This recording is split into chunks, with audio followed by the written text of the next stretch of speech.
got a great matchup. Tell us, what do you think about fighting someone else who's also undefeated and also quite a hungry young fighter, James? You know, definitely gets the motivation up. To beat an undefeated prospect in the UFC, you know, it's a big deal. So definitely looking to go out and get rid of his O. Jake, let's talk about your preparation for this fight. You recently obviously did The Ultimate Fighter. After that, you had a fight outside the UFC. Was that, when you found out you weren't going to be fighting in the UFC straight after the show, was that a deterrent to you? How difficult was it? Or did you have a part of you that sort of knew you had to go out, have another fight, and then come back in?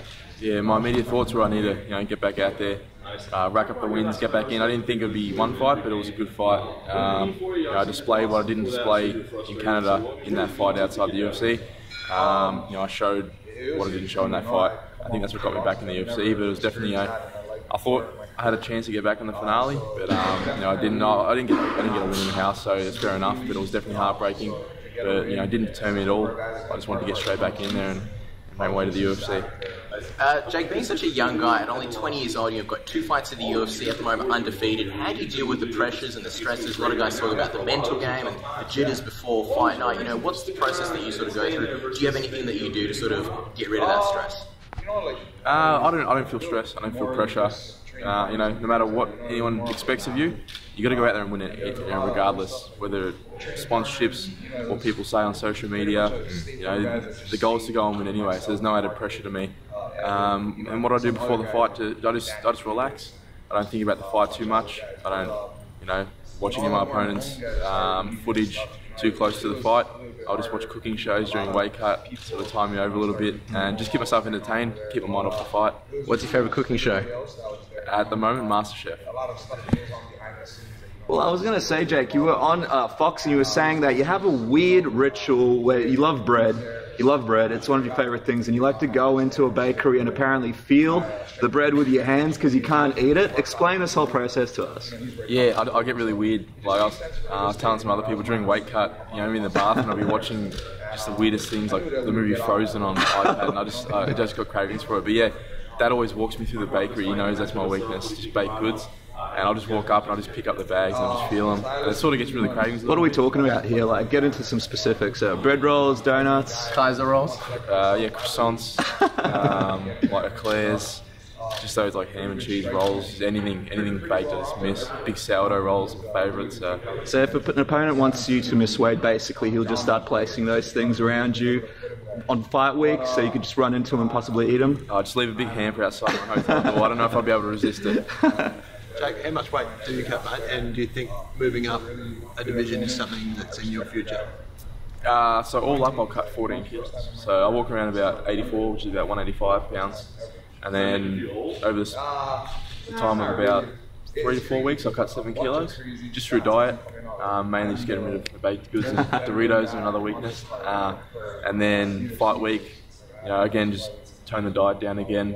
Lose about half a kilo, then I have 6.5 kilos to go in water weight. Okay. I know Robbie Whittaker, since he's moved up in the weight, he thinks it's great to spend less time focusing on cutting weight and more time focusing on preparing for the fight. He feels more energised in there.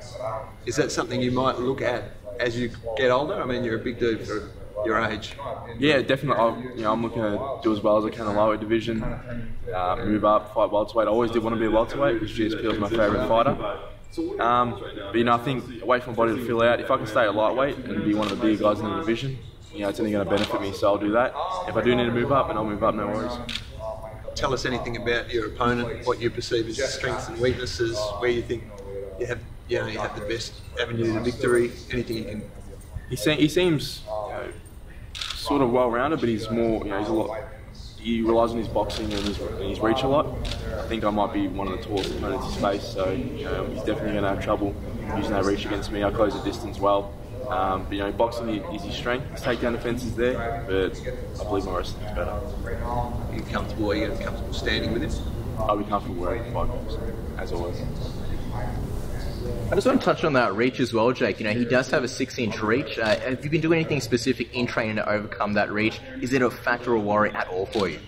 I'm not worried. The guy I spar, guys like Dan Kelly, guys that are just as tall, two weight classes.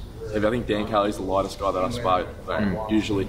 So I'm used to sparring guys that big and heavier, so I'm not worried when it comes to the reach. I actually thrive when the opponent's taller and got longer reach than me.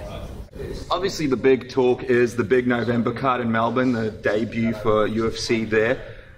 Let's say this matchup goes the way you planned. Is that a big goal for you to be a major part of that card? And would you be looking to step up and have a bigger name in that card, possibly even being on the main card? Absolutely. You know, I'm not looking past any fight. You know, the goal is to win this fight. And hopefully that'll be enough to get me on a main card in Melbourne. If not, just to fight in the UFC in my hometown would be a dream come true. You know, it'd be huge for the state, for the UFC, for the fans, and also for the local fighters.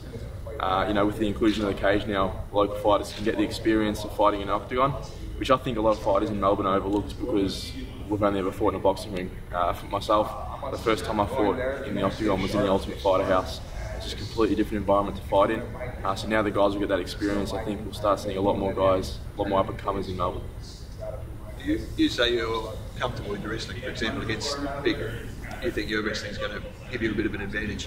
We don't have a wrestling program ingrained in our college or high school system here. How have you developed that? How hard do you work on it? Well, I go and find the best wrestlers. I'm wrestling with Ali Abdo and Bill Abdo. Bill's a Commonwealth wrestler. Ali's a 3-time Olympian. We've got a lot of East European guys from Albania. I wrestled with a guy who was ranked number 2 in the world last year. So we're definitely not lacking. You just have to go out and find it. I've been to Chicago with Izzy Martinez, wrestled a fair bit with him as well. So it's just about sourcing the best training. Sometimes it's not all going to be under the one gym, and that's the case in Melbourne. But it's got to start somewhere.